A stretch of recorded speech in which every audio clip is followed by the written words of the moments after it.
সন্ধে হতে না হতেই নতুন কিছু একটা খেতে মন চাইছিল। তারপরে ভাবতে ভাবতে কি করা যায়, সেই না ভাবতে ভাবতে আমি বানিয়েও ফেললাম সুজির একটি নতুন রেসিপি।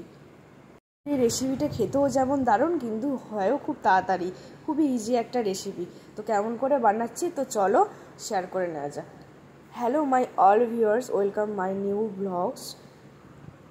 আমি একটা মাঝারি সাইজের আলু ভালো করে ধুয়ে কুচো কুচো করে ওটাকে সেদ্ধ বসিয়ে দিয়েছিলাম। কুচো করে সেদ্ধ করলে আরও তাড়াতাড়ি সেদ্ধ হয়। আর দেখো এখানে 1 চামচ মতো আদা আমি গ্রেট করে রেখেছি, আর এখানে চিলি ফ্লেক্স নিয়ে নিয়েছি, আর এখানে দেখো 1 বাটি আমি সুজি নিয়ে নিয়েছি। তোমরা যদি করো তো আদা না দিয়েও ওর মধ্যে কারি পাতা দেওয়া যায়, কারি পাতা আমার ছিল না তাই আমি আদা দিয়েছিলাম। দেখো এবার আমি 2 গ্লাস মতো জল নিয়ে নিয়েছিলাম, জলের মধ্যে ওর মধ্যে নুন দিয়ে দিয়েছি, আর নুনের মধ্যে আমি চিলি ফ্লেক্সগুলো দিয়ে দিয়েছিলাম। কিন্তু চিলি ফ্লেক্স যাদের থাকবে না তারা শুকনো লঙ্কাগুলোকে ছোট ছোট করে কাঁচি দিয়ে কেটে নিতে পারো, তো আমি সেরকমই করেছিলাম। তো দেখো জলের মধ্যে নুনটা ভালো করে গুলিয়ে নিয়ে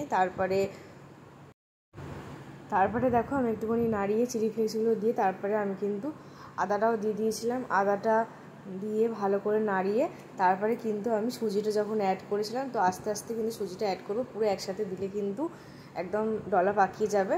তো আমি আস্তে আস্তে সুজিটা কিন্তু জলের মধ্যে অ্যাড করেছিলাম, আর দেখে নিয়েছিলাম জলটা কতটা গরম হয়েছিল। হালকা জল গরম হলেই হবে, খুব বেশি যেন গরম না হয়। তো এগুলো দিতে দিতেই হালকা গরম হয়ে গেছে জলটা।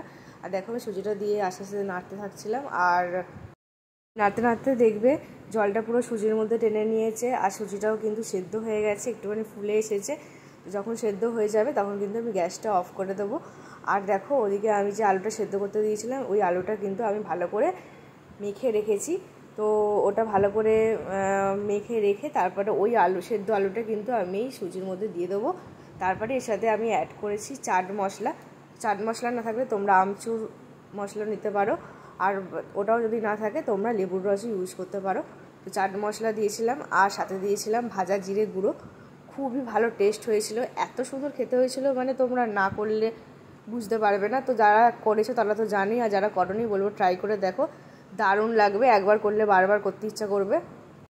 আর এর মধ্যে আর একটা কথা বলে দিই, যারা আমার ভিডিওটা নতুন দেখছো তো কোথা থেকে দেখছো অবশ্যই আমাকে কমেন্ট করে জানিও। আর নতুন যারা আছো তারা অবশ্যই কিন্তু আমার পেজটা ফলো করে দিও, আর ইউটিউব চ্যানেলটা অবশ্যই করে সাবস্ক্রাইব করে দিও, যাতে যখনই আমি আবার নতুন নতুন ভিডিও আপলোড করব তখনই তোমাদের কাছে চলে যাবে। তো দেখো ভালো করে আমি ওটা নাড়িয়ে নিয়ে তারপরে থালাতে আমি ভালো করে ঢেলে নিয়েছিলাম, ঢেলে নিয়ে ভালো করে আমি মেখে নিয়েছিলাম। তারপরে মেখে নেওয়ার পর হাতের মধ্যে তেল দিয়ে তারপরে দেখো এগুলো আমি গোল গোল করে গুচি করেছিলাম, গুচি করে তারপরে চ্যাপটা চ্যাপটা করে এগুলোকে আমি ভেজেছিলাম। কিন্তু তোমরা যেরকম খুশি শেপ দিতে পারো, তো আমি চ্যাপটা চ্যাপটা করে ভেজেছিলাম। আর একটা কথা বলি, সুজিটা যখন হালকা গরম থাকবে তখনই তোমরা কিন্তু এতে হাত দিয়ে করতে পারবে, নাহলে কিন্তু হাতে ছ্যাঁকা লেগে যেতে পারে। তো যখন হালকা হালকা গরম থাকবে তখনই তোমরা এটা করতে পারবে। আর একটা কথা বলি, থালাতে যখন তোমরা খাটা রাখবে তার আগে কিন্তু থালাতে একটুখানি ভালো করে ব্রাশ করে নিতে পারো তেল দিয়ে, তাহলে থালাতে কিন্তু এই পুরটা লেগে যাবে না। তো আমি করিনি তাই জন্য থালাটাতে লেগে গেছিলো। তো যাই হোক, তো ভালো করে ব্রাশ করে নেবে। তো করে তারপরে দেখো এরকম করে আমি চ্যাপটা চ্যাপটা করে তেলটা গরম হওয়ার পর আমি দিয়ে দিয়েছি। আর এগুলো কিন্তু একটু সময় ধরে ভাজতে লাগবে, কারণ যতক্ষণ না এগুলো ক্রিস্পি হচ্ছে, যতক্ষণ না লাল লাল হচ্ছে ততক্ষণ ভাল লাগবে না। তো দেখো তোমরা এটা লাল লাল করে 2 পাশটা ভেজে নেবে। আর অবশ্যই কিন্তু এটা হালকা আঁচে করতে হবে, জোরে করলে হবে না। তো দারুণ খেতে লাগে, মানে দেখো আমি করেও ফেললাম। আর একটুখানি বেশি এগুলো ভাজা হলে ভালো হতো, মানে একটু হালকা হালকা ভাজা হয়েছে, আর একটু লাল লাল করে ভাজলে আরও ভালো লাগতো। তো যাই হোক প্রথমটা একটুখানি এরকম হয়েছে, তারপরে আমি লাল লাল করেই ভেজেছিলাম প্রত্যেকটা।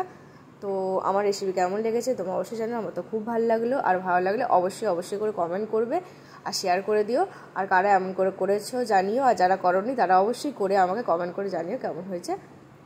তো আজকে এখানে ভিডিওটা শেষ করলাম, টাটা বাই, সবাই ভালো থেকো, সুস্থ থেকো।